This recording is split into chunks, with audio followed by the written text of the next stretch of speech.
I'm sure you've all been aware of the anarchy in the US yesterday. Trump supporters storming Capitol Hill in anger over Trump's defeat. This is now being called, a historic event, and it absolutely is. This will remain with the US for years to come, and also the whole world. Trump's Save America rally saw more than 2,000 people storm the Capitol Hill building where the electoral votes were being counted. Protesters used any means of force to break in, causing police to draw their weapons and arrest at least 53 people. Joining us now to talk about what took place in the US yesterday is our US correspondent, Professor Ed Blakely. Professor Ed, welcome to The Daily. I'm glad to be on. Extraordinary scenes yesterday. It would seem anarchy had taken over in Washington, D.C. How does the United States go about recovering from this? I mean, the rifts and the culture clashes in the US seem to run incredibly deep. I can give you two scenarios here. One is, since this was sharp, violent, and quick, it woke up the American people. Everything else has been dribble, dribble, dribble. A slow sock. Bad, but no accountability. The American people saw Trump in action now. So this may mean that Trump has actually gone off the stage. There are many Americans who supported Trump, but few supported Trumpism. And this terror was Trumpism. So I think there's going to be a back off of those 85% of Republicans down to maybe 30% of Republicans who would ever support anything associated with Trump. That's scenario number one. That means Trump committed political suicide. Right. Scenario number two is he will be in the background for a very long time to come and may even try to run for president next time. And in that scenario, there will be chaos again, this time among the Republicans. Right. Do you think that will be on the Republican platform if he tries to run again? Yes. Right. I would say, judging from yesterday, when 93 or 94, it would have been 94, except one person was absent, voted against blocking the certification, that of those 94, 55 or 60 would vote to remove Trump. So he is done as far as the constitutional American governance system is concerned. What do you think the ramifications will be more broadly for the GOP? Many are saying, this is the end of the Republican Party or the end for the Republicans. I think that's quite naive, really, to suggest such a thing, because many within the party always divested away from President Trump's rhetoric, and he's not really a proper Republican. If you look at it, far right extremism is actually fairly different to conservative, governments.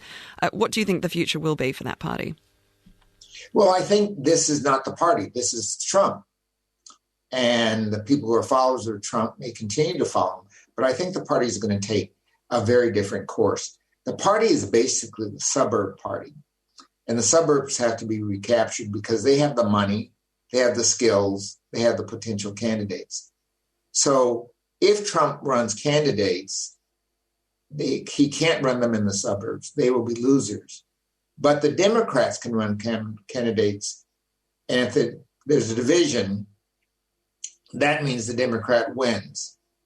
I remember when Richard Nixon had to resign, and they said this wrote off the Republican Party. It did for a while, but smarter, cooler heads prevailed, and I think that'll happen this time.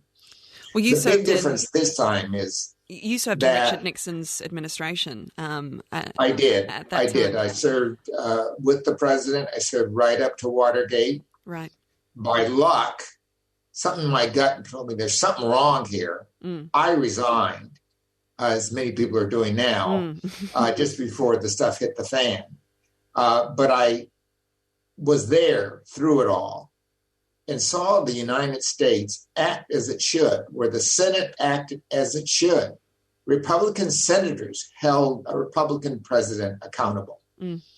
I think what Lindsey Graham said yesterday and what Romney said yesterday tells me that the Republican Party will gel around those people who are going to hold the party accountable for what it does within the Constitution. In another respect, this was a test of a very weak thing, democracy. At play. Speaker Nancy Pelosi, who I know you know quite well, is threatening to pursue impeachment if the Trump cabinet don't invoke the 25th Amendment to remove Trump from office immediately. Do you foresee this actually happening? No, but I think she had to make that threat. If she didn't, her first impeachment would have seemed hollow and ridiculous against this carnage. So she had to make that threat, or she'd lose all of her presence within the Democratic Party. So it's a threat. You can't do this in 7 days. And even if you could, what for? That would really divide the nation. And also deliver a very short-termed President Mike Pence. What do you think the ramifications will be for Trump then, if not impeachment? Well, I think there's another course of action here, and that is censorship. Presidents have been censored in the past, but it's been, a light tap on the shoulder. I think a real censorship passed by both houses that deprived him of being a president's ex-president. And this could be done because this is only an act that provides the president a pension, the possibility of having a library, Secret Service protection, and all the benefits associated with the president, including travel, et cetera. President didn't receive that before Harry Truman. And it's only an act that's approved every year. Right. So it'd be very easy with the Democrats' control of both houses and many Republicans, I'd say 10 or 12 Republicans voting for this, to deprive him of presidential benefits with an act of censure saying he would never be called upon to attend formal events. He would not be able to get briefings and things like this that presidents receive. And basically, he would be an outcast. And I think that's possible, doable. It does give him something for the future, though. He can say, look, they tried to bang me up while I was in office, and now they're taking office away from me. But that will fall on very hollow ground. The New York Times has reported in the last number of hours that President Trump has in recent weeks been discussing with close aides that he wants to pardon himself in the final days of his presidency. Has that ever been done before, a president pardoning himself? No, it's never been done before. Yeah. If you read the Constitution, it's a very short paragraph. It says, the president may grant pardons and clemency to people who committed crimes against the United States. This was used by Lincoln to pardon all the Confederate soldiers and all the generals. And it's been used by many others to right things.